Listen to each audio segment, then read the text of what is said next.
வாசிக்கலாம். நெகேமியாவின் புஸ்தகம் 3ஆம் அதிகாரம் 13ஆம் வசனம்.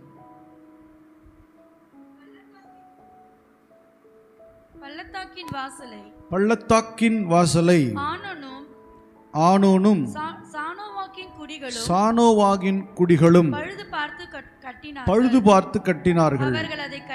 அவர்கள் அதை கட்டி அதற்கு கதவுகளையும் பூட்டுகளையும் தாழ்பாள்களையும் போட்டு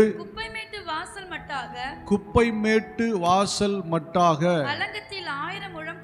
அலங்கத்தில் 1000 முழம் கட்டினார்கள். அல்லேலூயா. எருசலேம் அலங்கத்தை குறித்து நம்ம பார்த்துருக்கிறோம். எருசலேம் பட்டணத்திற்கு அலங்கம், அந்த அலங்கத்திற்கு 12 வாசல்கள், பெரிய வாசலோடு சேர்த்து 13 வாசல்கள். ஒவ்வொரு வாசல்களும் ஒவ்வொரு விதமான அர்த்தங்கள் உடையது. அதில் இன்றைக்கி இந்த பள்ளத்தாக்கு வாசலை குறித்து நம்ம பார்க்கலாம். பள்ளத்தாக்கு மட்டும் எடுத்துக்கோ. பள்ளத்தாக்கு அப்படின்னா ஒரு தாழ்வு நிலை, கீழாக இருக்கிற நிலை, மிக குறைந்த நிலை அப்படின்னு சொல்லலாம். இந்த பள்ளத்தாக்கு அனுபவம் எல்லாருடைய வாழ்க்கையிலும் இருக்குது. குடும்ப வாழ்விலே, ஃபினான்ஷியலாக அல்லது ஏதோ ஒரு காரியத்தில் குறைந்து போய் கீழே தள்ளப்பட்டதான நிலையில் இருக்கிறவர்கள் உண்டு. குடும்பத்தில் ஒதுக்கி தள்ளப்பட்டவர்கள் உண்டு. அப்படி கீழான நிலைமையில் இருக்கிறத நாம் பள்ளத்தாக்கு அப்படின்னு எடுத்துக்கலாம். அந்த பள்ளத்தாக்கு நிலைகளை யார் கட்டினார்னா ஆனூன் என்கிற ஒரு மனிதனும் சானோவாகின் குடிகள் அப்படிங்கிற ஒரு குடும்பத்தாரும், ஒரு தனிப்பட்ட மனிதனும் ஒரு குடும்பத்தாரும் சேர்ந்து அந்த பள்ளத்தாக்கு வாசலை கட்டுகிறார்கள். அப்படின்னா நம் வாழ்வில் எத்தனையோ குடும்பங்களில் ஒரு ஆள் கூட எங்கள் குடும்பத்தில் இல்லை எங்கள் தலைமுறையில் ஆசீர்வதிக்கப்பட்டவங்களாம் இல்லைங்க, எங்கள் குடும்பம்லாம் நாங்கள் கஷ்டப்பட்டு தான் இருக்கிறோம் அப்படிங்கிறவங்க இருக்கிறாங்க. இல்லை நாங்கள் உயர்ந்த ஸ்தானம் உள்ளவங்க, நல்ல பொசிஷனில் எங்கள் ஃபேமிலியில் ஒருத்தர் கூட கிடையாது அப்படின்றவங்க இருக்கிறாங்க. அப்போனா அந்த குடும்பம் எப்படின்னா ஒரு பள்ளத்தாக்கான நிலைமையில், கீழே இருக்கிற நிலைமையில் அந்த குடும்பம் இருக்குது. அல்லேலூயா. அந்த பள்ளத்தாக்கின் நிலைமையில் கீழே இருக்கிற ஃபினான்ஷியலில், பதவிகளில், உயர்வான ஸ்தானங்களில் இல்லாத குடும்பங்கள் எத்தனையோ குடும்பங்கள் இருக்கிறது. தேவன் அந்த குடும்பங்களை மேலே கொண்டு வர விரும்புகிறார், ஒரு மேலான இடத்துக்கு கொண்டு வர விரும்புகிறார். ஆனால் அதற்கு நாம் நம்மை அர்ப்பணிக்க வேண்டியது அவசியமாக இருக்குது. நிறைய பேர் அதற்கு என்ன பண்ணுறது இல்லைன்னா இடம் கொடுக்கறது இல்லை, அதை கட்டி எழுப்பணுங்கிற மனநிலையும் இல்லை. கட்டின பள்ளத்தாக்கு வாசல் ஏற்கனவே அந்த அலங்கத்தை போடும்போது அந்த அலங்கம் என்ன பண்ணி போச்சு, இடிஞ்சு போச்சு. இந்த பள்ளத்தாக்கின் பக்கத்தில் ஏன் வாசல், ஒரு கதவு, ஒரு கேட் எதுக்கு போடணும் அப்படின்னா அந்த பள்ளத்தாக்கில் விழுந்து விடலாம், அதற்காக தான் ஒரு பாதுகாப்பு வாசல். தேவன் நம்மை உயர்ந்த எருசலேம் பட்டணம், ஒரு ஹைஜீனிக் சிட்டியில் வச்சிருந்தாலும், நல்ல பொசிஷனில் கீழே இருந்த நம்மை கொண்டு வந்து நல்ல இடத்துல வச்சிருந்தாலும், சில நேரம் பள்ளத்தாக்கில் விழுந்து விடுகிறோம், சில நேரம் வறட்சியில் விழுந்துடுறோம், தாழ்வு நிலைக்கு கொண்டு போய் தள்ளப்படுகிறோம். அதுபோல் நிறைய பேர் விழுந்தவங்க நிறைய பேர் இருக்கிறாங்க. அப்படி விழுந்து போன எருசலேம் அலங்கத்தினுடைய பள்ளத்தாக்கின் வாசலை கட்டும்படி ஒரு மனிதன் விரும்பினான். அந்த மனிதன் ஆனூன். அல்லேலூயா. உங்கள் வாழ்க்கையில் இருக்கிற தாழ்வான நிலைகளை மாற்றுவதற்கு நீங்கள் எழும்ப வேண்டியது அவசியமாக இருக்கிறது. அந்த ஆனூனை போல ஒரு குடும்பத்தில் ஒரு மனிதன் எழும்பினால் அவர்கள் வாழ்க்கையில் இருக்கிறதான தாழ்வான சூழ்நிலைகள் அத்தனையும் மாறிப்போகும். அல்லேலூயா. சில நேரம் தனிப்பட்ட மனிதனாக எழும்பி வர முடியாதவர்கள் ஒரு குடும்பமாய், இந்த சானோவாகின் குடிகளைப் போல குடும்பமாய் எழும்பி நிற்கும்போது அந்த பள்ளத்தாக்கின் வாசலை அடைக்க முடியும். அல்லேலூயா. உங்கள் தாழ்வான நிலையை, உங்கள் மோசமான பிரச்சனையிலிருந்து நீங்கள் மேலே வர முடியும். அல்லேலூயா. நிறைய பேர் இன்றைக்கி என்னென்னா, ஒன்று ஒரு தனிப்பட்ட மனுஷன் எழுந்து வர்றது பெரிய விஷயம். சில நேரங்களில் குடும்பங்கள் ஒத்துழைப்பு கொடுக்காது. அம்மா ஒரு பக்கம் இழுக்குதுன்னா அப்பா ஒரு பக்கம் இழுப்பார், பிள்ளைங்க ஒரு பக்கம் இழுத்துட்டு போவோம். அந்த குடும்பம் காலத்துக்கு எப்படி இருக்கும்னா வறட்சியாகவே இருக்கும். என்ன நீங்கள் சொன்னாலும் சரி, அவங்களுக்கு அதை பற்றி கவலை இல்லை. சொல்லுவாங்க பாருங்கள், ஆள் ஆளுக்கு ஒரு புத்தி, ஆள் ஆளுக்கு ஒரு எண்ணம். நான் என் இஷ்டப்படி தான் வாழ்வேன், இது என் சுதந்திரம். அப்பா சொல்வார், அந்த பிரதர் சொல்வார், என் இஷ்டம், நான் சம்பாதிக்கிறேன், நான் இருக்கிறபடி தான் இருப்பேன். அந்த அம்மா சொல்லும், நான் இப்படி தான் இருப்பேன், உனக்கெல்லாம் நான் அடிப்பணிஞ்செலாம் போக முடியாது, நான் நீ சொல்கிறதெல்லாம் கேட்க முடியாது. பிள்ளைகள் ஒரு பக்கம், நீ என்ன சொல்கிறது, நான் சம்பாதிக்கிற கொஞ்சம் 10,000 ரூபா ஒரு 15,000 சம்பளம் பார்த்துட்டா நீ என்ன சொல்கிறது, ஏன் இஷ்டப்பட்டு நான் சம்பாரிச்சது, இது ஏன் பணம். எந்த வயசில் சொல்கிறது? 20 வயசுக்கு மேலே என்ன சொல்கிறது, இது ஏன் பணம், நீ என்ன கேட்குறது, நான் என் இஷ்டப்படி தான் இருப்பேன் அப்படிங்கிறது. அப்போது இப்படிப்பட்ட மனிதர்கள் அந்த பள்ளத்தாக்கின் நிலையிலிருந்து மேலே வர முடிகிறது இல்லை. அந்த பள்ளத்தாக்கின் நிலைமையிலே தான் அந்த குடும்பம் இருக்கும். ஆனால் குடும்பம் ஒன்றாய் சேர்ந்து, நாம் எல்லோரும் சேர்ந்து இந்த பள்ளத்தாக்கின் நிலையிலிருந்து மேலே வர வேண்டும் என்று முயற்சி செய்யும்போது தேவன் அந்த வாசலை கட்டி எழுப்புகிறார், அந்த குடும்பத்தை கட்டி எழுப்புகிறார். அல்லேலூயா. ஆமாம், எத்தனையோ பிள்ளைங்க வீட்டில் சம்பளம் வாங்கிட்டு சம்பளமே என்ன பண்ணுறதில்ல, கொடுக்கறதே கிடையாது. எத்தனையோ கணவன்மார்கள் வீட்டில் காசு கொடுக்க மாட்டாங்க. காசு கொடுக்கலன்னா குடும்பத்தையாவது என்ன பண்ணிக்கணும், பார்த்துக்கணும். அரிசிக்கு நிற்கணும், கேஸுக்கு நிற்கணும், கரண்ட்டு பில்லுக்கு கெஞ்சணும், யாருக்கிட்ட, வீட்டுக்கார்கிட்ட கெஞ்சணும். அவர் வந்து யோசித்து கொடுப்பார். நிறைய பேர் அப்படியே சொருவி திருட்டுத்தனமாக வச்சுட்டு போகிற ஆண்கள் இருக்கிறாங்க. ஏன் என்ன பண்ணிடக்கூடாது, வீட்டுக்கு கொடுத்துடக்கூடாது. சில பெண்கள் காசு வந்தால் அதை மனசார எடுத்து செலவு பண்ணாது, எடுத்து சொருவி வைக்கிறது பெண்கள் இருக்கிறாங்க. அனாவசியமாக செலவு பண்ணுறவங்க இருக்கிறாங்க, சொந்தக்காரங்களுக்கு செலவு பண்ணுற பெண்கள் இருக்கிறாங்க. இப்படியே செலவு பண்ணி எத்தனை குடும்பம் வாழ்க்கையை கெடுத்து சீரழித்து வச்சுருக்காங்க தெரியுமா? காரணம் என்னென்னா, அந்த குடும்பமாய் சேர்ந்து ஒரு காரியத்தை செய்யணுங்கிற எண்ணம் கிடையாது. அல்லேலூயா. கையில் 10 காசு பார்த்துட்டோன்னா காலு தரையில் என்ன பண்ணாது, நிற்காது, அப்படியே மிதப்பாங்க. தேவனுடைய பிள்ளையே, ஒரு தனி மனிதனாக எழும்பி நிற்க பழகணும். அது மட்டும் இல்லை, ஒரு குடும்பமாய் எழுந்து பள்ளத்தாக்கின் வாசலை கட்ட பழக வேண்டும். அல்லேலூயா. அப்படி நீங்கள் கட்டி பழகலைன்னு சொன்னால் இருக்கிற பள்ளத்தாக்கில் எட்டி பார்க்கும்போதே அதல பாதாளத்திற்குள் போய்விடுவீர்கள். உங்களை யாரும் காப்பாற்ற முடியாது, யாரும் உங்களுக்கு உதவி செய்ய முடியாது. உதவி செய்ய வந்தாலும் உங்களுடைய புத்தியானது, உங்களுடைய சிந்தையானது ஒருமனப்பட்டு ஒரு யூனிட்டியாக இல்லாமல் போனால் நீங்கள் மேலே வரவே முடியாது. ஹல்லேலூயா, ஹல்லேலூயா. இப்போ இங்கே 2 பேர் என்ன பண்ணுறாங்கன்னா, அதாவது ஒரு தனி மனிதனும் ஒரு குடும்பமும் கட்டி எழுப்பதற்கு முயற்சிக்கிறது. நாம் இப்படிப்பட்ட பள்ளத்தாக்குகளை குறித்து, ஒவ்வொருவரும் சந்திக்கக்கூடிய பள்ளத்தாக்குகளை குறித்து கொஞ்சம் நம்ம பார்க்கலாம். 1 சாமுவேலின் புஸ்தகம் 17ஆம் அதிகாரம் 2ஆம் வசனம். 1 சாமுவேல் 17:2. சவுலும் இஸ்ரவேல் வம்சத்தாரும் ஒருமித்து கூடி ஏலா பள்ளத்தாக்கு என்கிற பள்ளத்தாக்கிலே பாளையம் இறங்கினார்கள். பெலிஸ்தருக்கு எதிராக யுத்தத்திற்கு அணிவகுத்து நின்றார்கள். அல்லேலூயா. ஆமா, காத்தின் புத்திரரில் இருக்கிறதான ஒருவன், ராட்சதனை போல் இருக்கிற கோலியாத் என்கிற ஒருவன் வந்து நிற்கிறான். அவனும் அவனுடைய நாட்டினுடைய எல்லா படை வீரர்களும் வந்து நிற்கிறாங்க, அவங்க மக்கள்லாம் நிற்கிறாங்க. இந்த பக்கம் பார்த்தீங்கன்னா இஸ்ரவேல் மக்கள் நிற்கிறாங்க. அந்த ஏலா பள்ளத்தாக்கு என்பது ஒரு யுத்தம் பண்ணக்கூடிய இடம். மக்களை போல் டைரக்டாக தாக்க மாட்டாங்க.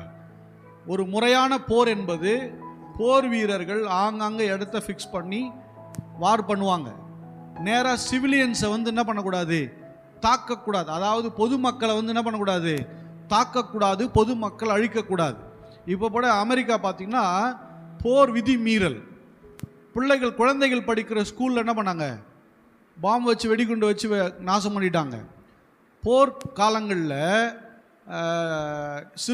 ஸ்கூல்ஸில், ஹாஸ்பிட்டல்ஸில், அதே போல் பெட்ரோல் நிறுவனங்கள் மீது அங்கெல்லாம் என்ன பண்ணக்கூடாதுன்னா தாக்குதல் நடத்தக்கூடாது. பொதுமக்கள் மேலே மக்கள் வசிக்கிற இடத்துல தாக்குதல் நடத்தக்கூடாது. ஏதோ ஒன்று தவறி வந்து விழலாம், லக்கு வைத்து அடித்து அழிக்கக்கூடாது. ஏன்னா அது போருடைய விதி. ஆனால் அதே போல தான் இங்கே ஏலா என்கிற ஒரு பள்ளத்தாக்கில் இங்கே போர் செய்யும்போது நிற்கிறாங்க. அவன் சொல்கிறான், நான் யுத்தத்துக்கு வரேன், நான் மட்டும்தான் வருவேன், உங்களில் யார் ஒருவன் இருக்கிறானோ, நீங்கள் ஆராதிக்கிறதே உண்மையான தேவன் என்றால் ஒரு ஆள் என்ன பண்ணிடு, ஜெயிச்சுட்டு போயிடு, அப்பொழுது நானும் என்னுடைய ஜனத்தார் அனைவரும் உங்களுக்கு என்ன ஆயிடுவோம், அடிமைகளாயிடுவோன்னு சொல்லி சவால் விடுகிறான். இது ஒரு நாள் சவால் அல்ல, 2 நாள் சவால், 40 நாள் அளவும் காலையும் மாலையும் சவால் விட்டு கொண்டே இருக்கிறான். அல்லேலூயா. நம் வாழ்க்கையில் சில பயமுறுத்தி, ஏலா என்றால் பயம் என்று அர்த்தம், பயப்படுத்துகிற ஒரு பள்ளத்தாக்கு. வாழ்க்கையில் பயத்தை கொண்டு சத்ரு நம்மோடு கூட போராடுவான். தேவனுடைய பிள்ளையே, பயம் ஒரு மனிதனுடைய வாழ்க்கையை அழிச்சிடும். பயம் ஒரு மனிதனுடைய வாழ்க்கையை அழிச்சிடும். பயம் அவனால் செய்ய முடிந்ததையே செய்ய விடாமல் தடுத்துரும். இஸ்ரவேல் மக்களில் நிறைய போர் வீரர்கள் உண்டு. ஏன், சவுலே நல்ல ஒரு போர் வீரன் தான், நல்ல உயரமானவன், நல்ல பலசாலி. இஸ்ரவேல் மக்களில் எல்லாரை விட அவன் தான் உயரமா, அவன் தான் பலசாலியா. ஏன்னா சவுலை இன்ட்ரடியூஸ் பண்ணும்போது வேதம் அப்படி தான் இன்ட்ரடியூஸ் பண்ணுது. பார், உங்களுடைய ராஜா எப்படி இருக்கிறார் பார், அவனுடைய தோளுக்கிட்ட கூட எவனுமே இல்லை, அப்பேற்பட்ட ஆளை தான் நான் உங்களுக்கு ராஜாவை கொடுக்குறேன்னு கர்த்தர் சொல்றாரு. அல்லேலூயா. அப்போ ஒரு பலசாலி, ஒரு நல்ல போர் வீரன், அப்படி இருக்கிற ஒருவனே பயம் வந்தது நிமித்தமாக இறங்கி யுத்தத்திற்கு வரவில்லை. நான் வரண்டான்னு சொல்லி ஒரு ராஜா என்ன பண்ணல, இறங்கி வரவில்லை. என் அன்பு தேவனுடைய பிள்ளையே, பயம் உங்க வாழ்க்கையில் வந்துச்சுன்னா நீங்க எங்கேயும் வெற்றி பெற முடியாது. அல்லேலூயா. அதனால தான் சொல்றாரு, நீ பயப்படாதே, நான் உன்னோடு கூட இருக்கிறேன். அல்லேலூயா. எங்கெல்லாம் மக்கள் பயப்படுறாங்களோ கலங்குறாங்களோ அங்கெல்லாம் கர்த்தர் சொல்லுகிற வார்த்தை, நீ பயப்படாது. கிதியோனை பார்த்து என்ன சொன்னாரு, நீ பயப்படாது. மோசேயை பார்த்து என்ன சொன்னாரு, நீ பயப்படாது.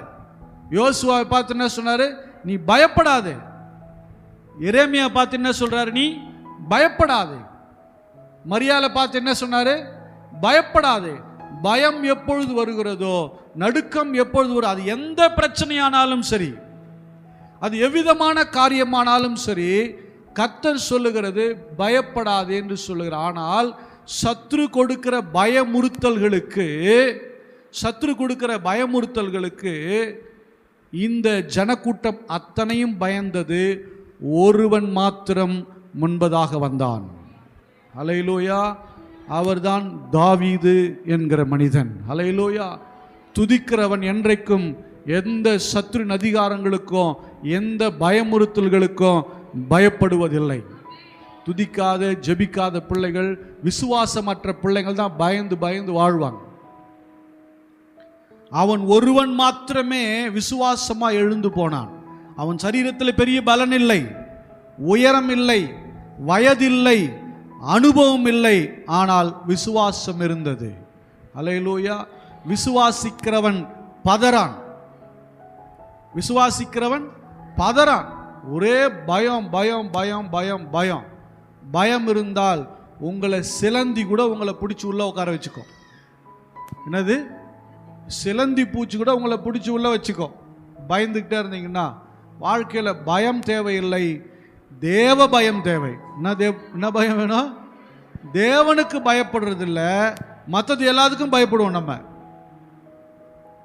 யாருக்கு பயப்படணுமோ எதுக்கு பயப்படணுமோ அதுக்கு பயப்படுறது இல்லை, ஆனால் தேவையில்லாத காரியங்களுக்கு பயப்பட்டு கொண்டிருக்கிறோம். அல்லேலூயா. சவுலுக்கு தேவ பயம் இல்லை. சவுலுக்கு என்ன இல்லை? தேவ பயம் இல்லை. சத்ருவை பார்த்தா பயம். தாவீதுக்கு தேவ பயம் இருக்குது, சத்ருவை பார்த்தா பயம் இல்லை. நீங்க எந்த லிஸ்ட்ல இருக்கீங்கன்னு பாருங்க. நீங்க எந்த லிஸ்ட்ல இருக்கீங்க? அப்போ பயம் இல்லாம விசுவாசத்தோடு சொல்லுகிறான், சேனைகளின் கர்த்தருடைய நாமத்தில் வருகிறேன், நான் உன்னை கொன்று போடுவேன். அல்லேலூயா. அப்ப அவருடைய விசுவாசத்தினாலே பயத்தை தள்ளினவனாக அவருடைய நாமத்தை பிடித்து கொண்டு வெற்றியை பெற்றான். கரங்களை தட்டி தேவனை மகிமைப்படுத்தலாமா? நம்மை சுற்றி வருகிற எத்தனையோ பயம் என்கிற பள்ளத்தாக்குகள். நீ பயந்தின்னா நீ அந்த பள்ளத்தாக்கில் விழுந்துருவ. அது அந்த பள்ளத்தாக்கில் போய் விழுந்துருவ. அந்த பயம் என்கிற பள்ளத்தாக்கில் நீ மேலே வரவே முடியாது. சில பிசாசின் போராட்டம் உள்ளவங்க, சில மன அழுத்தம் உள்ளவங்க வருவாங்க. பயம் பயம் பேசவே மாட்டாங்க, யார்கிட்டையும் பேச மாட்டாங்க, அப்படியே இறுக்கமாக இருப்பாங்க. ஒரு பையன், ஒரு வாலிப பையனை கூட்டிகிட்டு வந்தாங்க ஒரு முறை. நல்ல வாலிப நல்லா இருந்த பையன், ஆள் என்ன பண்ணுறான், அப்படியே ஒரு மாதிரி ஆயிட்டான், ஒடுங்கிட்டான், சாப்பிட்றதில்ல, ஹாஸ்பிட்டல் எந்த ஹாஸ்பிட்டலுக்கு போனாலும் சரியில்லை, ஜோம் பண்ணாலும் சரியில்லை. அவனை கூப்பிட்டு உட்கார வச்சு கொஞ்சம் நேரம் பேசி பேசி பேசி பேசி கவுன்சிலிங், எதையுமே சரியாக பேச மாட்டான். நானாக பேசி பேசி பேசி பேசி கவுன்சிலிங் கொடுத்து, அப்புறம் குறிப்பிட்ட ஒரு இடத்துக்கு போக சொல்லி, இங்கே போன்னு சொல்லி மறுபடியும் அவனுக்கு கவுன்சிலிங் கொடுத்து கொஞ்ச நாளில் அவன் பூரண சுகமடைந்து விட்டான், பூரண விடுதலை ஆயிட்டான். அப்படின்னா பயம் ஒரு மனிதனுடைய எதிர்காலத்தை முடக்கிவிடும். அவனை கொண்டு போய் பள்ளத்துக்குள்ளே தள்ளிடும். எங்கே கொண்டு போய் தள்ளிடும்? பள்ளத்துக்குள்ளே தள்ளிடும். மீண்டும் மேலே வரவே முடியாது. பயம் என்கிற ஒரு பள்ளத்தாக்கு வாழ்க்கையை மோசமான நிலையில கொண்டு வந்து விடும். விசுவாசம் இருந்தால் நீங்கள் பயத்திலிருந்து விடுதலையாகி வெற்றி பெறுவீர்கள். ஹல்லேலூயா. அடுத்தது வாசிக்கலாம். 2 சாமுவேலின் புஸ்தகம் 5ஆம் அதிகாரம் 18ஆம் வசனம். 2 சாமுவேல் 5:18.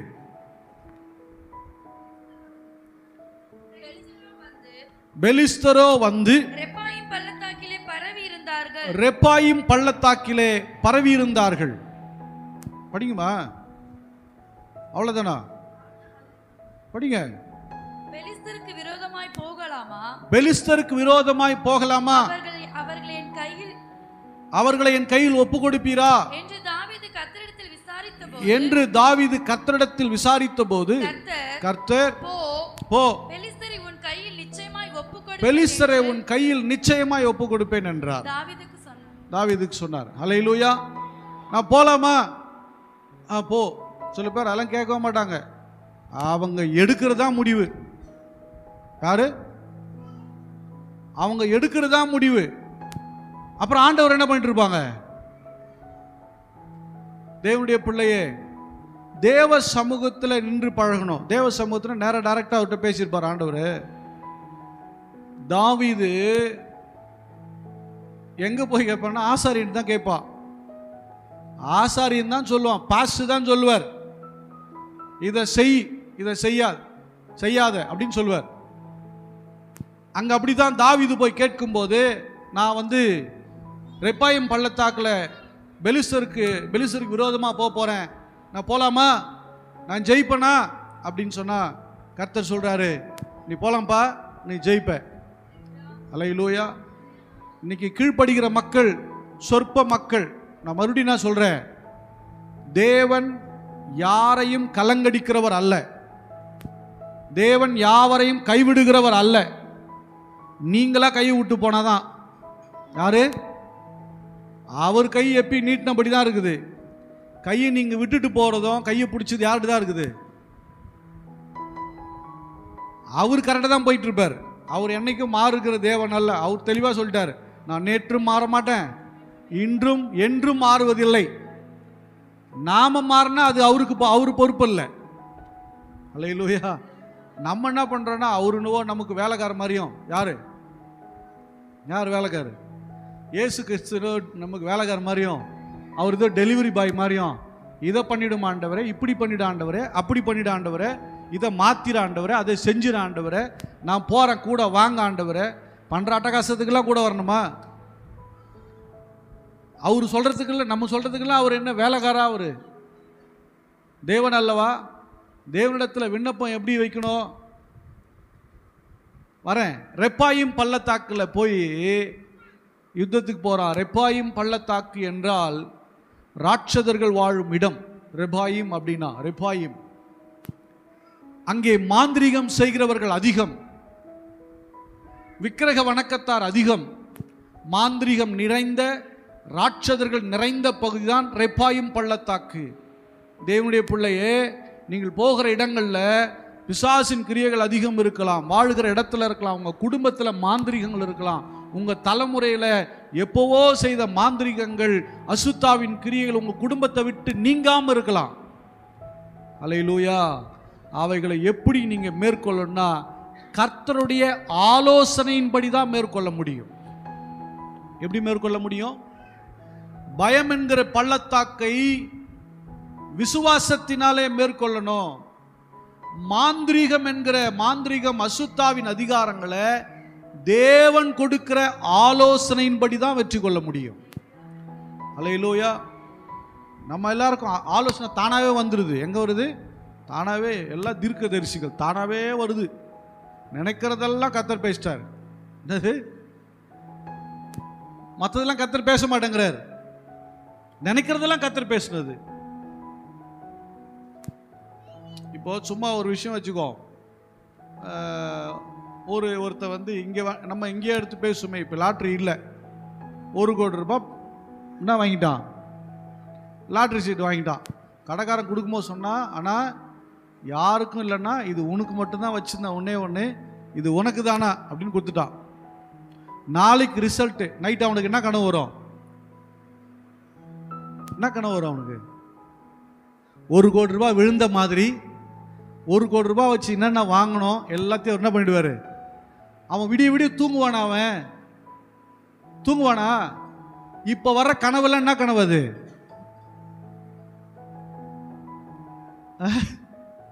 அவன் மனசில் வர கனவு. இது மாதிரி நிறைய பேர் கனவு வருது. இந்த கனவு கர்த்தரிடத்தில் வந்ததான்னு தான் தெரியும் நமக்கு. இது என்ன கனவு? விளங்குதா நான் சொல்றது? நம்ம நினைக்கிறதெல்லாம் என்ன இல்லை, தேவன் பேசுகிறது அல்ல. காண்கிற கனவு எல்லாமே தேவன் கொடுக்கிற கனவும் கிடையாது. அல்லேலூயா. புரிஞ்சவங்கலாம் ஒரு அல்லே சொல்லுங்க. புரியுது? அப்போ நிறைய கனவு காண்றோம். அதனால் அப்படி கிடையாது. நான் இந்த லவ்வர்ஸ்லாம் கொஞ்சம் நான் பார்த்துருக்கேன். அவங்களுக்கு பார்த்தீங்கன்னா கனவு வரும், கர்த்தரே சொல்லிட்டாரு. யார் சொல்லிட்டாரு? கர்த்தரே சொல்லிட்டாருன்னு கனவு. கவனிங்க. அப்போது நமக்கு கனவு என்னென்னவோ வருது. அதெல்லாம் தேவன் பேசினதில்ல. தேவன் பேசுகிற வார்த்தை அது மிகவும் திட்டமானது. அல்லேலூயா. அல்லேலூயா. இப்போ இங்கே இந்த இடம் மாந்திரிகம் நிறைந்த ஒரு இடம், விக்கிரக போராட்டங்கள் நிறைந்த இடம், ராட்சதர்கள் நிறைந்த இடம், பலசாலிகள் நிறைந்த இடம். கர்த்தர் அவனுக்கு சொல்கிறாரு, நீ போன வெற்றியை கொடுப்பேன் அப்படிங்கிறாரு. அப்படியே கண்டினியூ பண்ணி படிங்க பார்க்கலாம் அந்த வசனத்தை.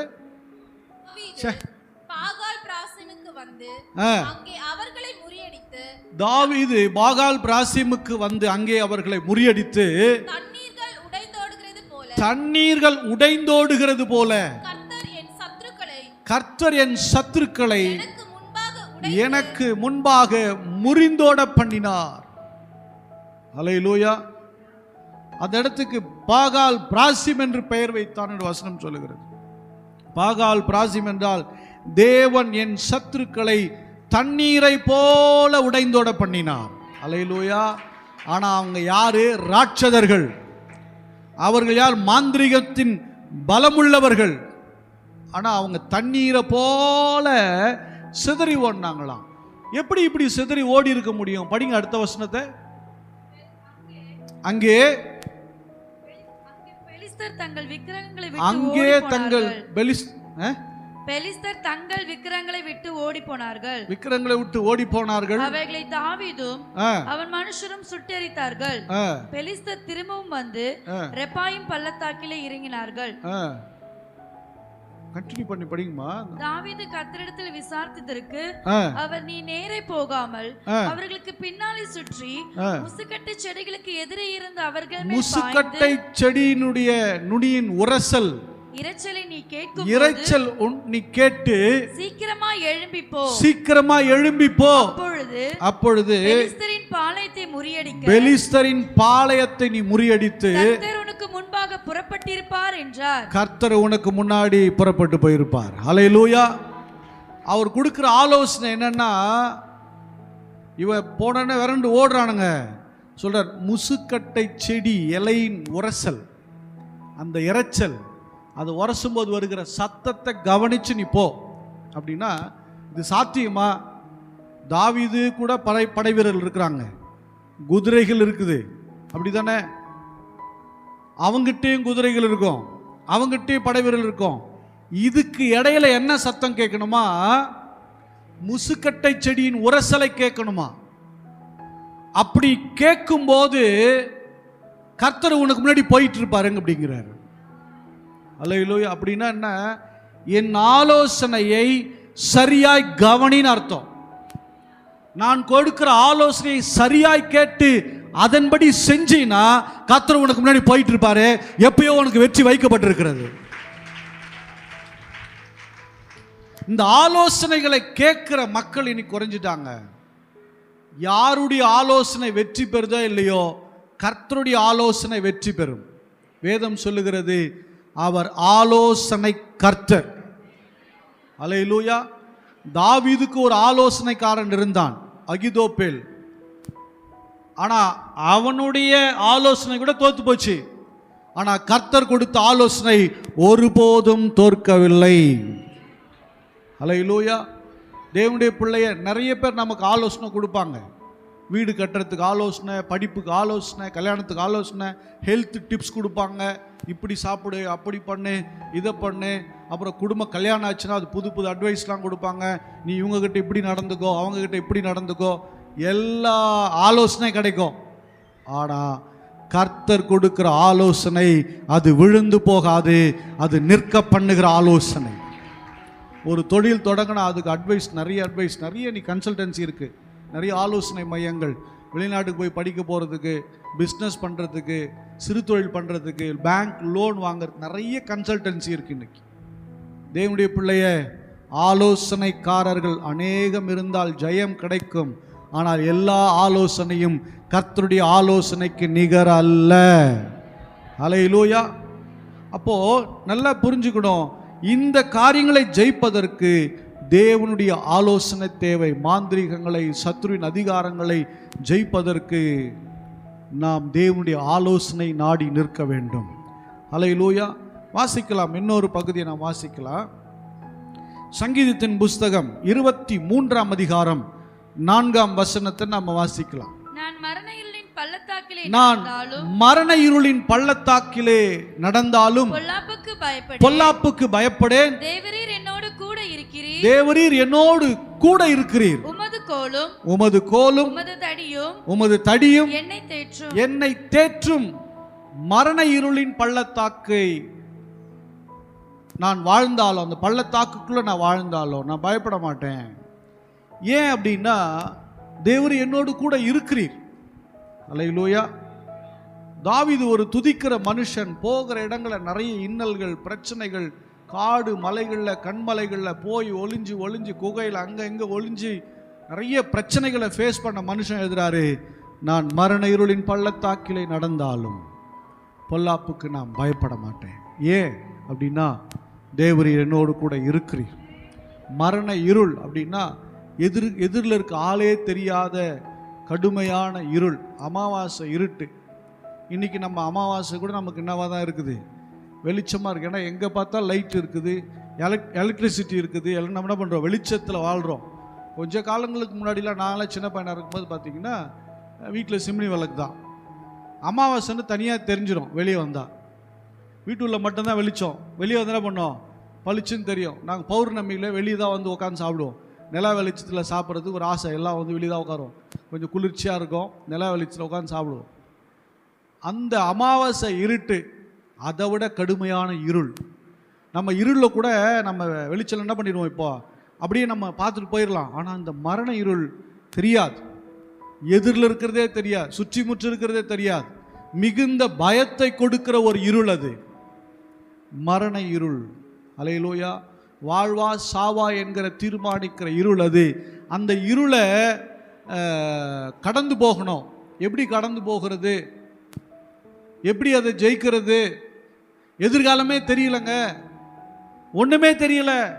பள்ளத்தில் கால் வைக்கிறோன்னு தெரியல, இல்லை தண்ணியில் கால் வைக்கிறோன்னு தெரியல, முள்ளில் கால் வைக்கிறோன்னு தெரியல, கல்லில் கால் வைக்கிறோன்னு தெரியல. ஏதோ ஆணியில கால் வைக்கிறான்னு தெரியல, எதிர்காலமே புரியாத ஒரு இருள்.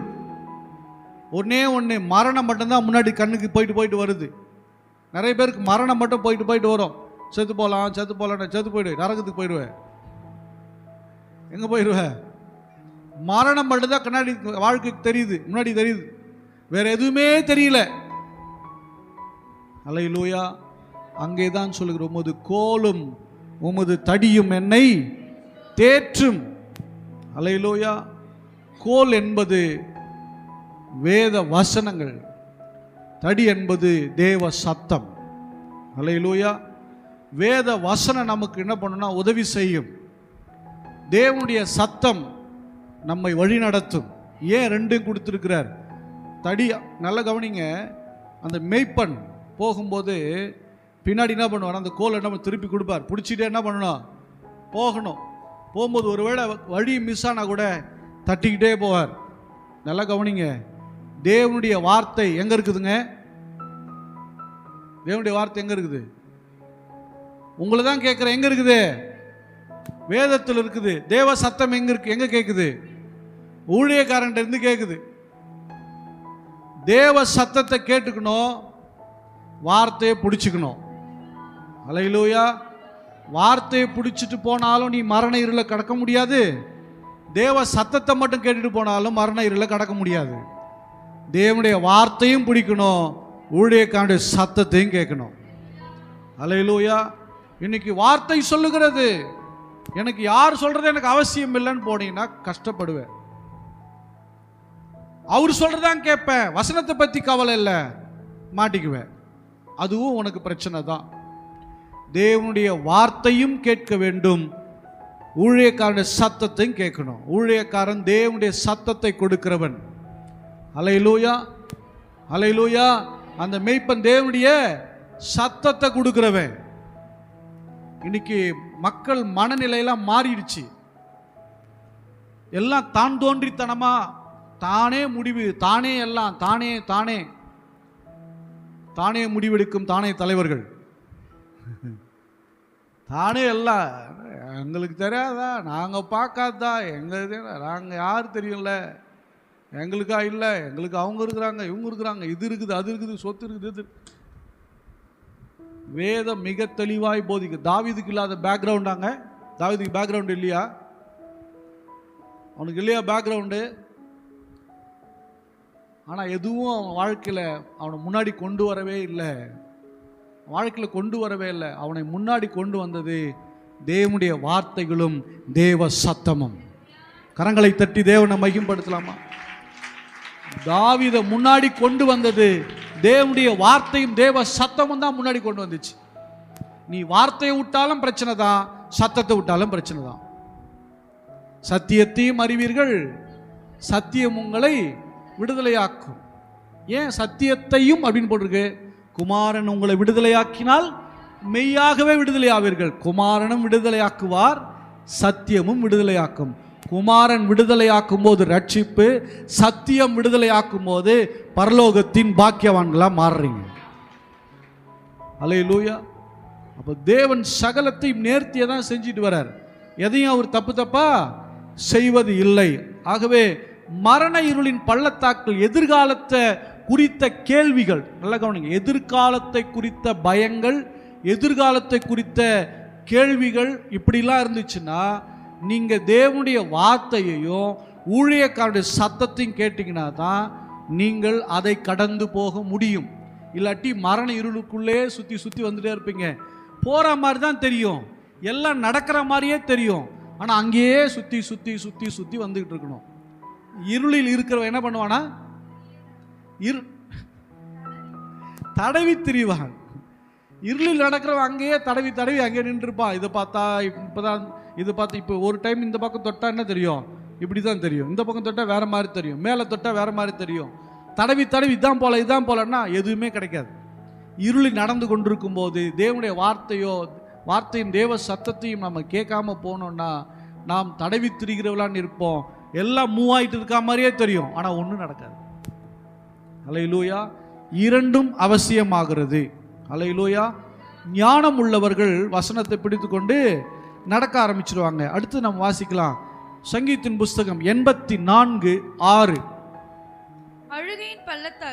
அழுகையின் பள்ளத்தாக்கை உருவ நடந்து அதை நீரூற்றாக்கிக் கொள்ளுகிறார்கள். மழையும் குளங்களை நிரப்பும். அழுகையின் பள்ளத்தாக்கு. நிறைய பேருடைய வாழ்க்கையில அழுக, எதுக்கு எடுத்தாலும் அழுக, இல்ல வாழ்க்கை முழுவதும் அழுகையான சூழ்நிலை. அழுது கொண்டே இருக்கிறதுனால ஒரு பிரயோஜனமும் கிடையாது. அழுது கொண்டே இருக்கிறதுனால ஒரு பிரயோஜனமும் கிடையாது. அழறதுக்கு சரியான காரணம் இருக்கணும். கல்யாணமான புது மனைவி சும்மாவே அழுவோம், எல்லாத்துக்கும் அழுவோம். ஏன் தெரியுமா? அப்போ தான் அழுது சாதிச்சுக்க முடியும். அப்புறமா என்ன பண்ண முடியாது, கொஞ்ச நாளுக்கு அப்புறம் ஒன்றுமே பண்ண முடியாது. சில ஆண்கள் அழுவாங்க, காரணமே இல்லாமல் அழுவாங்க. சொல்லுவாங்க பழமொழி, அது உண்மையா பொய்யான்னு தெரில, விசுவாசித்து வாழ்கிறவங்க அழுத ஆண்கள் தப்பு இல்லை, சும்மாவே காரணம் இல்லை அழுகிற ஆண்கள் நம்ப கூடாதான். நல்லா கவனிங்க. அழுகையின் பள்ளத்தாக்கு, அழுகையின் பள்ளத்தாக்கு அது ரொம்ப கடினமான பகுதி. ஏன்?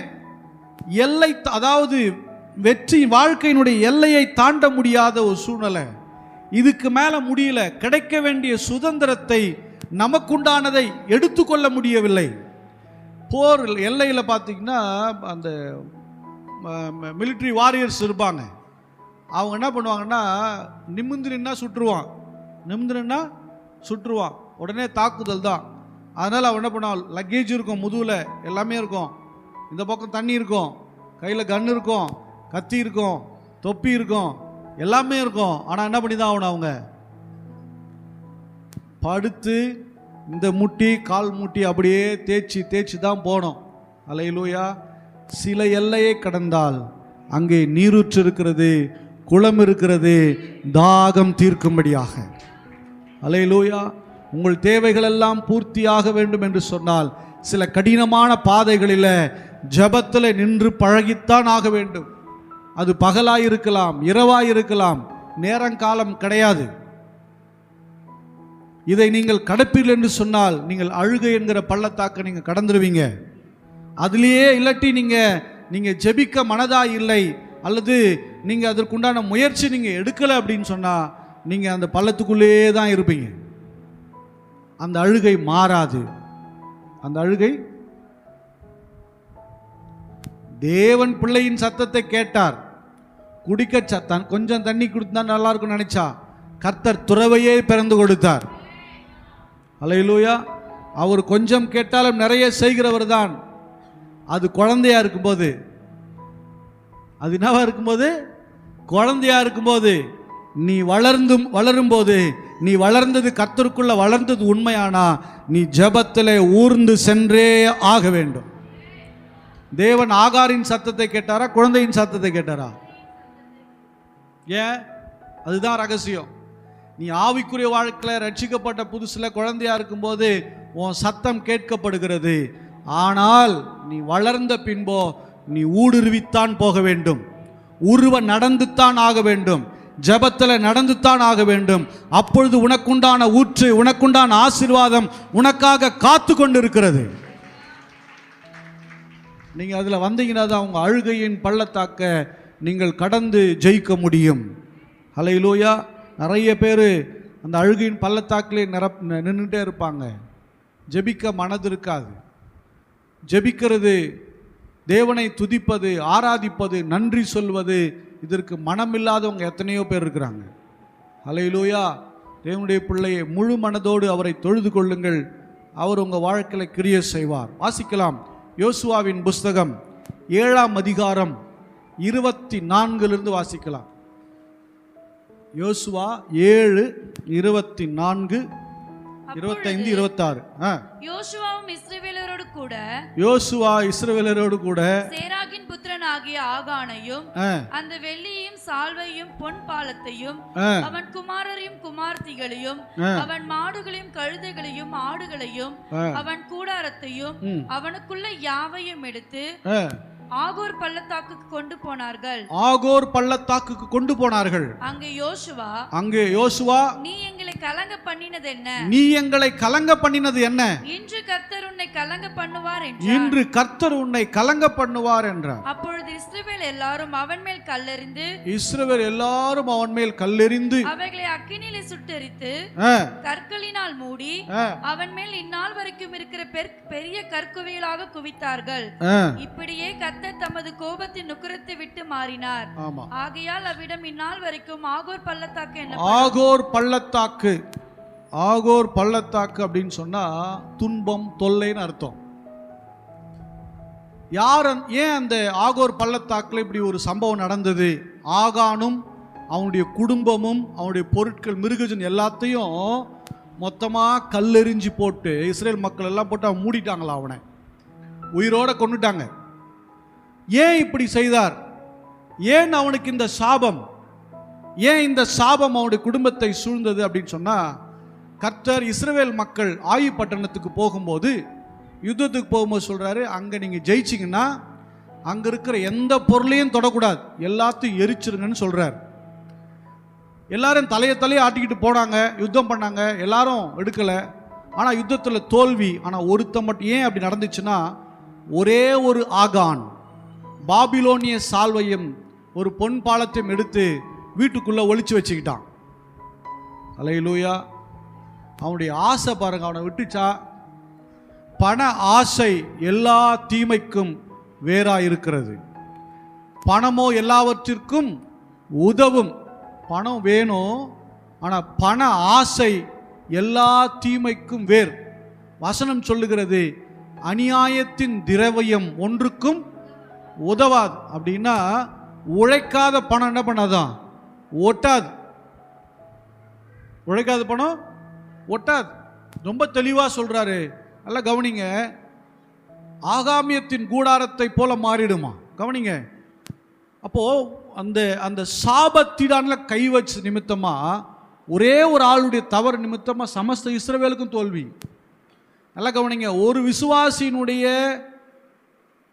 சாட்சி கேடு, ஒரு விசுவாசின தூஷணமான வாழ்க்கை சுற்றி இருக்கிற அனைவரையும் தீட்டுப்படுத்திடும். அனைவரையும் தீட்டுப்படுத்தும். நல்லா கவனிங்க. அதனால தான் விசுவாசிக்கல உங்க ஆவிக்குரிய வாழ்க்கையை பார்த்துக்குங்கன்னு சொல்றோம். அது எல்லாரையும் தீட்டுப்படுத்தும். சமஸ்த இஸ்ரவேலுக்கும் தோல்வியை கொடுத்தது. தேவனுடைய பிள்ளையே, பண ஆசையை வெறுத்து தள்ளுங்கள். பண ஆசையை வெறுத்து தள்ளுங்க. அப்ப பணமே வேணாம், பணம் வேண்டும். ஆனா அதற்காக முழு முக்கியத்துவம் கொடுக்காதீங்க. அல்லேலூயா. பணம் வேணான்னு சொல்லு. ஆண்டு தரமாட்டேன்னு சொல்லியிருக்காரு எங்கேயாவது? நான் தருவேன். நீங்க உபாகம் 6ஆம் அதிகாரம், நான் உங்களை ஆசீர்வதிப்பேன், உங்களை பெருக பண்ணுவேன். உன் கண்ணை அது மேல வைக்காத. எல்லாமே நான் உனக்கு தருவேன், உன் கண்ணை அது மேல வச்சிடாத. நான் சம்பாதிச்சுன்னு சொல்லாத. நீ அது நிமித்தம் பெருமை பாராட்டாத. உன்னை பெரிய ஆள் மாதிரி காமிச்சிக்காத. உன்னுடைய மனநிலை மண்டகனமா மாற வேண்டாம். தாழ்மைக்குள்ள வரட்டும். மண்டை வெயிட் ஆச்சுன்னா என்ன பண்ண முடியும்? என்ன ஆகும்? மண்டை ரொம்ப வெயிட் ஆகி போச்சுன்னா பண்ணுவோம். சொல்லுவாங்களா பில்டிங் ஸ்ட்ராங்கு, அது மாதிரி மேலே ரொம்ப வெயிட் ஆயிடுச்சுன்னா சாஞ்சிரும், இல்லை விழுந்துரும். வாழ்க்கையில் நாம் மண்டகனம் அதிகமாயிட்டோன்னா வாழ்க்கையில் நிற்க முடியாது, விழுந்துருவோம். நமக்கு எப்பயுமே நம்ம யோசிக்கணும், ஆண்டவரே எந்த காலத்துலையும் மண்டகனம் மட்டும் வந்துடக்கூடாது, எந்த காலத்துலையும் நான் என்னை பெரிய ஆளை நினச்சிடக்கூடாது, எந்த காலத்துலையும் நான் என்னை பெரிய இவர் மாதிரி நினச்சிடக்கூடாது. அப்படிங்கிற மனநிலை எப்போதும் இருக்கணும். நீங்கள் சாகிற வழி விழுந்து போக மாட்டீங்க, விழவே மாட்டீங்க. கர்த்தர் உங்களை விட மாட்டார். அல்லேலூயா. ஆமாம், இன்னைக்கு செல்வாக்கு வரும்போது மண்டபம்லாம் அப்படியே ஒரு மாதிரி ஆயிடுறாங்க. எவ்வளவு சம்பாதித்தாலும் உங்கள் மனசில் அப்படிப்பட்ட ஒரு எண்ணம் வந்துடவே கூடாது. ஆகான் இங்கே சாபத்தீடான்ற தேவையில்லாததை போய் கையை வச்சுட்டான். சில பேருக்கு நான் சொல்லுவேன், சில விஷயங்களை தலை போடாதீங்க, சில சம்பாத்தியங்களை வேண்டான்னு சொல்லுவேன், சில பணத்தை வேண்டான்னு சொல்லுவேன். சிலர் எடுத்துக்கிறாங்க, சிலர் எடுத்துக்க மாட்டாங்க. சில சொத்துக்களை வேண்டான்னு சொல்லுவேன். நல்லா கவனிங்க. சாபத்தீடானது என்று நமக்கு தெரிஞ்சிச்சுன்னா அதை விட்டுவிட வேண்டும். அல்லேலூயா. ஆகோர் ஒரு துன்பத்தின் பள்ளத்தாக்கா மாறிச்சு. தொல்லையின் பள்ளத்தாக்கா மாறிச்சு. என் அன்பு தேவனுடைய பிள்ளையே, உங்க வாழ்க்கையில இந்த ஆகோர் பள்ளத்தாக்கை மாற்றுகிறவர் ஒருவர் இருக்கிறார். இந்த சாபத்தின் பள்ளத்தாக்கை மாற்றுகிறவர் ஒருவர் இருக்கிறார். அல்லேலூயா. எத்தனை குடும்பம் சாபத்தினால் அழிஞ்சு போயிருக்கு தெரியுமா? எத்தனை குடும்பம் ஒன்றும் இல்லாமல் நிர்மூலமாக இருக்கு தெரியுமா? ஒருவர் இருக்கிறார். யாருன்னு பார்க்கலாம், வாசிக்கலாம். ஓசியாவின் தீர்க்க தரிசன புஸ்தகம் 2ஆம் அதிகாரம் 15ஆம் வசனத்தை நாம் வாசிக்கலாம். அவ்விடத்திலிருந்து அவளுக்கு அவளுடைய திராட்சை தோட்டங்களையும் நம்பிக்கையின் வாசலாக ஆகோரின் பள்ளத்தாக்கை கொடுப்பேன். அப்பொழுது அவள் அங்கே தன் இளவயதின் நாட்களிலே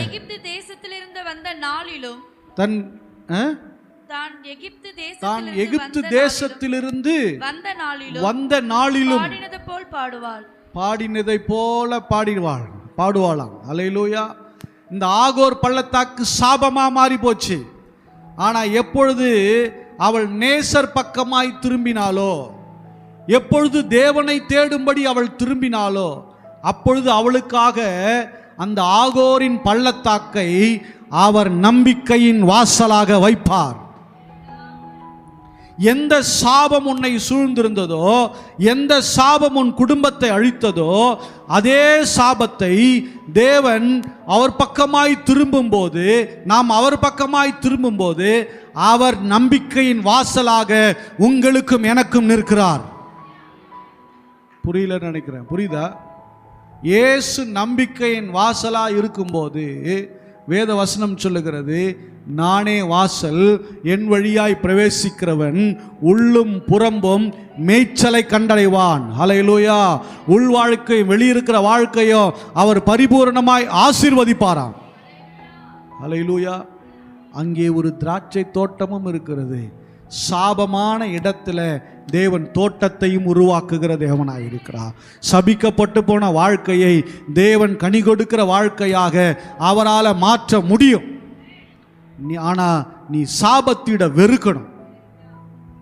அந்த சாபத்திடான அந்த ஐஸ்வர்யத்தை வெறுக்கணும். சில சம்பத்து நமக்கு ஆசீர்வாதமா இருக்கும், சில சம்பத்து நமக்கு சாபமா இருக்கும். அல்லேலூயா. அதை நீங்க வெறுக்கும் போது கர்த்தரே உங்கள் நம்பிக்கையின் வாசலாய் இருந்து கர்த்தர் உங்களை ஆசீர்வதிக்க வல்லவராய் இருக்கிறார். என்னாகமத்தின் புஸ்தகம் 13ஆம் அதிகாரம் 23ஆம் வசனத்தை வாசிக்கலாம்.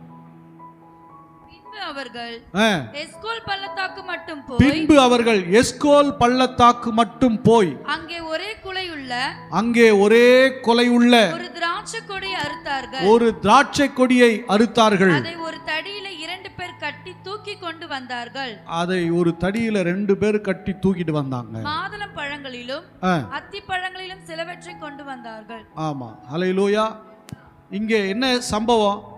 இஸ்ரேல் மக்கள் அடிமைத்தனத்திலிருந்து வெளியே வந்துட்டாங்க. நம்ம ஒரு பெரிய தேசத்தை சுதந்தரிக்க போகிறோம். ஒரு நல்ல தேசத்தை சுதந்தரிக்க போகிறோம். சுதந்தரிக்க போகிற அந்த தேசத்தில் எப்படி இருக்கு செழிப்பு? நல்லா இருக்கா? நம்ம வாழ முடியுமான்னு பார்க்கணும். அதுக்காக யோசுவா ஆள் அனுப்புகிறான். எத்தனை பேர் அனுப்புனாங்க? 12 பேர் அனுப்பிச்சா. ஏன் 12 பேர் அனுப்பிச்சாங்க? ஒவ்வொரு கோத்திரத்துக்கு ஒரு ஆள். 12 கோத்திரத்துக்கு ஒரு ஆள். ஆனால் போயிட்டு வந்து எத்தனை பேர் நற்செய்தி சொன்னாங்க? எத்தனை பேர் நற்செய்தி சொன்னாங்க? 2 பேர். யார் அது? யோசுவாவும் காலேபும். 2 பேர் தான் நாம் அந்த தேசத்தை ஜெயிக்க முடியும். நம்ம கர்த்தர் கொடுப்பார். மிச்சம் 10 பேர் சொன்னால் தேசம் செழிப்பாக தான் இருக்குது, நல்லா இருக்குது. ஆனால் எல்லாம் ராட்சச மாதிரி இருக்கிறான். பெரிய பெரிய ஏனாக்கியர்லாம் இருக்கிறாங்க. நம்ம ஒன்றும் என்ன பண்ண முடியாது, ஜெயிக்க முடியாது, நம்ம செத்துருவோம், நாம் அழிஞ்சோம் அப்படின்னு சொன்னாங்க. 2 பேர் மட்டும் விசுவாசத்தினால் பேசினார்கள், நாங்கள் ஜெயிப்போம். அல்லேலூயா. நாம் அதை ஜெயிப்போம் அப்படின்னு சொன்னாங்க. அந்த ஆசீர்வாதம் எப்படி இருந்துச்சு? நார்மலாக அந்த ஒரு திராட்சை கொத்து எவ்வளோ பெருசுன்னு இருக்கும்? அவ்வளோ பெருசு இருக்குமா? அவ்வளோதான் இருக்கும். ஆனால் ஒரு திராட்சை கொத்து 2 பேர் தோள் மேலே சுமந்துட்டு போகிற அளவுக்கு செழிப்பான ஒரு கனி உள்ள தேசம். அல்லேலூயா. நல்ல கவனிங்க. விசுவாசிக்காதவனுக்கு சின்னதுதான் கிடைக்கும், விசுவாசிக்கிறவனுக்கு தோள் மேல சுமந்துட்டு போற அளவுக்கு ஆசீர்வாதம் கிடைக்கும். அல்லேலூயா. எனக்கு அன்பானவர்களே, விசுவாசத்தினாலே தேவனை தேடுங்கள். எஸ்கோல் பள்ளத்தாக்கில் இருந்த பெரிய திராட்சை கொலைகளைப் போல கர்த்தர் உங்களை ஆசீர்வதிக்க வல்லவராயிருக்கிறார். ராட்சசம் இருக்கலாம், பெரிய பெரிய ஆள் இருக்கலாம், இதன் மத்தியிலே உங்கள் விசுவாசத்தை பிரகடனப்படுத்தும் போது கர்த்தர் அதை சுதந்தரிக்க செய்வார். அல்லேலூயா, அல்லேலூயா. எத்தனை விதமான பள்ளத்தாக்குகள் நம் வாழ்க்கையில் கிராஸ் பண்ணலாம். பள்ளத்தாக்கின் அனுபவங்கள் பல விஷயங்கள் நம்ம வாழ்க்கையில் கிராஸ் பண்ணி வரலாம். ஆனால் விசுவாசம் இருந்தால் எல்லாவற்றையும் ஜெயித்து விடலாம். அல்லேலூயா. விசுவாசம் இருந்தால், தேவனுடைய ஆலோசனை இருந்தால், சத்தியத்தின்படி நடந்தால், தேவ சத்தத்தை கேட்கிறவர்களாய் இருந்தால், தேவனை நோக்கி திரும்பி பார்க்கிறவர்களாய் இருந்தால், விசுவாசம் உடையவர்களாய் தொடர்ந்து செய்கிறவர்களாய், விசுவாசத்தை அறிக்கை செய்கிறவர்களாய் இருந்தால், நிச்சயமாக பள்ளத்தாக்கின் அனுபவத்தை கர்த்தர் மாற்ற வல்லவராய் இருக்கிறார். அல்லேலூயா. தாவீதுனுடைய வாழ்க்கை, அவனுடைய வெளியே வரும்போது அவன் ஆரம்பித்த வாழ்க்கை ஏலா பள்ளத்தாக்கு. அவன் முடிக்கும் போது சியோன் மலை கோட்டையில ராஜாவாய், சமஸ்த இஸ்ரவேலுக்கும் ராஜாவாய், பள்ளத்தாக்கில் அல்ல மேலான ஸ்தானங்களில் நின்றான். அல்லேலூயா. நீங்க ஆரம்பிக்கிற ஆரம்பம் எப்படி இருக்குதோ அதுதான் உங்க வாழ்க்கையில் நடக்கும். அல்லேலூயா. நீங்கள் எப்போதும் பள்ளத்தாக்கில் இருந்துட மாட்டீங்க. உங்களுக்கென்று ஒரு மலை இருக்கிறது, நீங்கள் வந்தடையத்தக்கதாக சேரக்கூடிய கண்மலை இருக்கிறது, சியோன் மலை இருக்கிறது, ஆளுகை செய்கிற அதிகாரத்தை கர்த்தர் வைத்திருக்கிறார். அதற்காக நீங்கள் ஆயத்தப்பட வேண்டும். அவர் பள்ளத்தாக்கில் விட்டுற மாட்டார். பள்ளத்தாக்கு வேண்டுமா மலை வேண்டுமா என்பதை நீங்கள் தான் முடிவு செய்யணும். நாம் எல்லாரும் எழுந்து நின்று கொஞ்ச நேரம் கர்த்தரை ஸ்தோத்திரம் பண்ணலாம். ஹல்லேலூயா. ஸ்தோத்திரம் ஆண்டவரே, ஸ்தோத்திரம். எல்லாரும் ஸ்தோத்திரம் பண்ணலாமா? ஹல்லேலூயா. பள்ளத்தாக்கிலே உழண்டு, அழுகையின் பள்ளத்தாக்கில், மரண இருளின் பள்ளத்தாக்கில், இப்படியே ஏலா பள்ளத்தாக்கில் பயந்து பயந்து கிடக்க போறீங்களா? அல்லது சியோன் மலையில் வந்து ஆளுகை செய்ய போறீங்களா? கர்த்தருக்குன்னு பெரிய காரியம் செய்ய போறீங்களா? எதை செய்ய போறீங்க? தேவனை விசுவாசித்து அவருடைய நாமத்தை பயன்படுத்த போறீங்களா? அல்லது தேவ